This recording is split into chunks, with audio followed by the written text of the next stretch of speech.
लड़के को जंगल में एक विशाल सांप की खाल मिलती है। वो उसे सूंघ कर फेंक देता है, फिर जंगली फल खाने लगता है। लड़के को खतरे का एहसास नहीं था। कुछ कस्तूरी बिल्लियों ने मौका देखकर उसके फल चुरा लिए थे। लड़का तुरंत उनका पीछा करता है, लेकिन भागते भागते वो जंगल में खो चुका था और हार मान ली थी। तभी अचानक एक अजगर उसके सामने आता है। उसने लड़के को विश्वास दिलाया कि वो उसे कोई नुकसान नहीं पहुंचाएगा। लड़के ने इतना बड़ा अजगर कभी नहीं देखा था। तभी लड़के को अचानक अजगर की आंखों में अपने पिता दिखाई देने लगते हैं। दरअसल पिता लड़के को जंगल में लाए थे। तभी एक टाइगर ने आग की रोशनी में आकर हमला कर दिया था। पिता बेटे को बचाने के लिए टाइगर से लड़ पड़े थे, लेकिन अंत में पिता मारे जाते हैं और टाइगर की दाहिनी आंख जल जाती है। टाइगर तुरंत वहां से चला गया था। वो कोने में छिपे लड़के को देख नहीं पाया था। फिर लड़का अकेले ही गुफा से निकलता है। तभी सामने की झाड़ियों में एक काला तेंदुआ बाहर निकल कर आया। तेंदुआ लड़के के बिल्कुल नजदीक आ चुका था, पर लड़का डरता नहीं बल्कि हाथ बढ़ाकर तेंदुए को सहलाने लगा था। इस तरह दयालु तेंदुआ लड़के को बचाकर उसे भेड़िया राजा के पास पहुंचा देता है। केवल भेड़ियों का झुंड ही इस खतरनाक जंगल में लड़के की रक्षा कर सकते थे। लड़का भेड़ियों के संरक्षण में पला बढ़ा और तेंदुए ने उसे शिकारियों से बचने का प्रशिक्षण भी दे दिया था। जंगल में जिंदा रहने के लिए जंगल के नियमों का पालन करना आवश्यक था। जब सूखे मौसम में नदी का जल स्तर गिरता है, तब सभी जानवर बिना डर के पानी पीते हैं। यह जंगल का सबसे शांतिपूर्ण समय होता है। लड़का भी पानी पीने के लिए वहां पर आता है, लेकिन भेड़िया माँ ने उसे मनुष्यों जैसा व्यवहार न करने की सलाह दी थी। पर लड़के का कछुए के खोल में पानी पीना जानवरों को डरा देता है। मनुष्य और पशुओं में यही अंतर था कि इंसान उपकरणों का उपयोग करते हैं। सारे जानवर लड़के को लेकर चर्चा कर रहे थे। तभी भेड़िया राजा बीच में आ जाता है। यह जानकर कि भेड़िए पानी ऐसे नहीं पीते हैं, तो लड़के ने कछुआ का खोल फेंक दिया था। तभी अचानक हवा में उड़ते गिद्धों ने चेतावनी दी कि जंगल का राजा टाइगर आ गया है, जिसको देख सारे जानवर छुप गए थे। भेड़िया राजा ने लड़के को छुपा लिया था। बाघ इंसानों से नफरत करता था। यह वही बाघ था जिसने लड़के के पिता को मार डाला था। लड़का सोच रहा था कि वो बच जाएगा, पर टाइगर ने उसकी गंध सूंघ ली थी। बाघ भेड़िया राजा से लड़के को मांगता है, लेकिन भेड़िया राजा ने मना कर दिया था। सभी भेड़ियों के विरोध के कारण बाघ को समझौता करना पड़ जाता है, लेकिन बारिश के मौसम में बाघ खुद शिकार करेगा। जल्द ही बारिश का मौसम भी आ जाता है, जिससे नदी का जल बढ़ने लगा था। लड़का भेड़ियों से अलविदा कहकर तेंदुए के साथ धीरे धीरे जंगल से बाहर निकलने लगता है। वो नदियां पार करते हैं और चट्टानों पर कूदते हुए आगे बढ़ते जा रहे थे। रास्ते में उन्हें कई जानवर मिलते हैं। तभी अचानक तेंदुए को खतरे का एहसास हो जाता है। उसने लड़के को तुरंत भागने के लिए कहा, क्योंकि बाघ उसके ठीक पीछे आ रहा था। तेंदुआ भी शिकारी था, पर जंगल के राजा के सामने वो कमजोर था। जल्दी बाघ ने उसे पटक दिया था। उस बीच लड़का दूर भाग जाता है, लेकिन बाघ उसे पकड़ने ही वाला था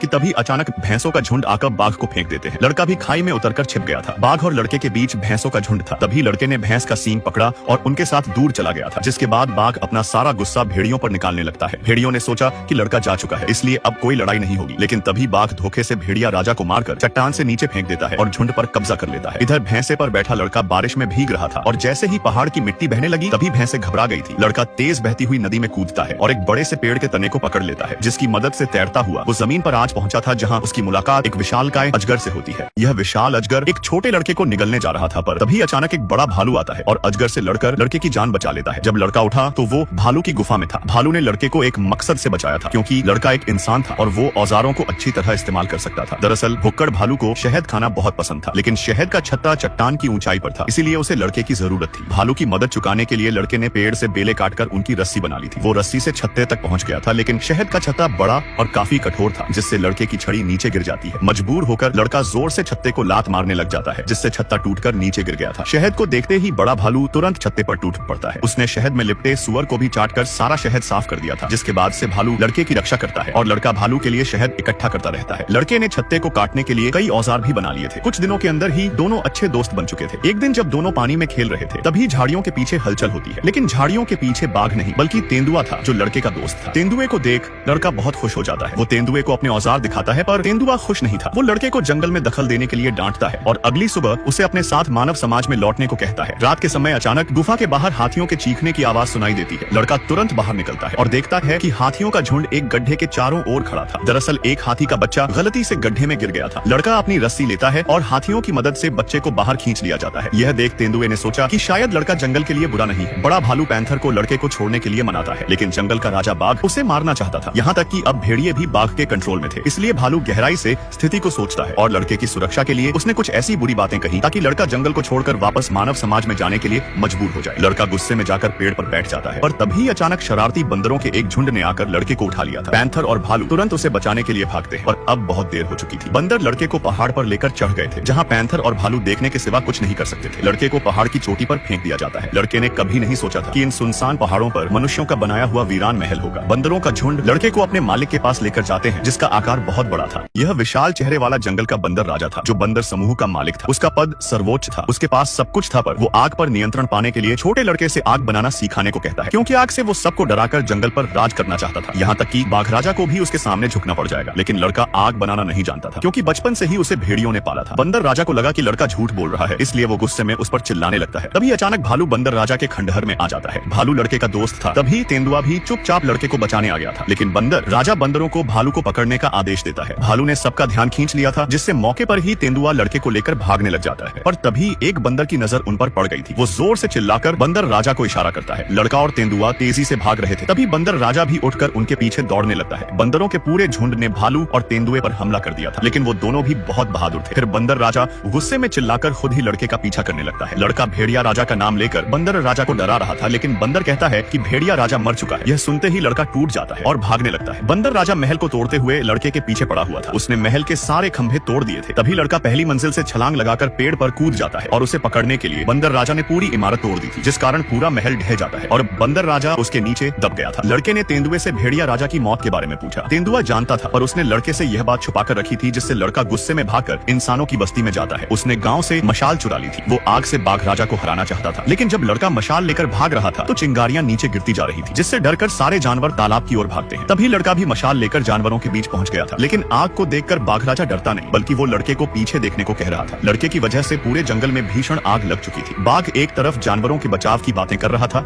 और दूसरी तरफ भेड़ियों पर कब्जा करके रखा था। लाचार लड़का यह देख मशाल को नदी में फेंक देता है। मशाल के बिना लड़का कमजोर था, लेकिन तभी उसके पक्के दोस्त काला भालू और तेंदुआ भी साथ देने पहुंच जाते हैं। भेड़िए भी अब बाघ राजा का विरोध करने लगे थे और तभी जानवरों में युद्ध शुरू हो जाता है। लड़का मदद करना चाहता था, पर तेंदुए ने उसे रोक दिया था, क्योंकि उसका कहना था कि केवल मानवीय तरीकों से ही बाघ राजा को हराया जा सकता है। जंगल की आग देखकर तभी लड़के को एक विचार आया। वो आग की ओर भागने लगा था, जिसके पीछे पीछे बाघ राजा भी जा रहा था। लड़के ने बेल काटकर एक पेड़ से बांध दी थी। फिर जैसे ही बाघ राजा सूखे पेड़ पर आता है तो लड़का पेड़ पर फंसने का नाटक करने लगा था और बाघ राजा को लगातार उकसाता जा रहा था। फिर जैसे ही बाघ झपटा मारने के लिए कूदता है, तभी लड़के ने बंधी बैल को पकड़कर छलांग लगा दी थी। सूखी डाल बाघ का वजन झेल नहीं पाती और टूट जाती है, जिससे अजय बाघ भी आग में गिरकर मर जाता है। जिसके बाद जंगल की आग बुझाने के लिए सारे हाथी मिलकर लड़के की मदद करते हैं। उन्होंने झरने के पानी की दिशा बदलकर एक नई नदी बना दी थी, जिसके चलते जंगल की आग बुझ जाती है। इस प्रकार एक इंसान के छोटे बच्चे ने जंगल के सारे जानवरों को एकजुट कर दिया था, जिसके बाद लड़का जंगल में सुखी जीवन जीने लगता है।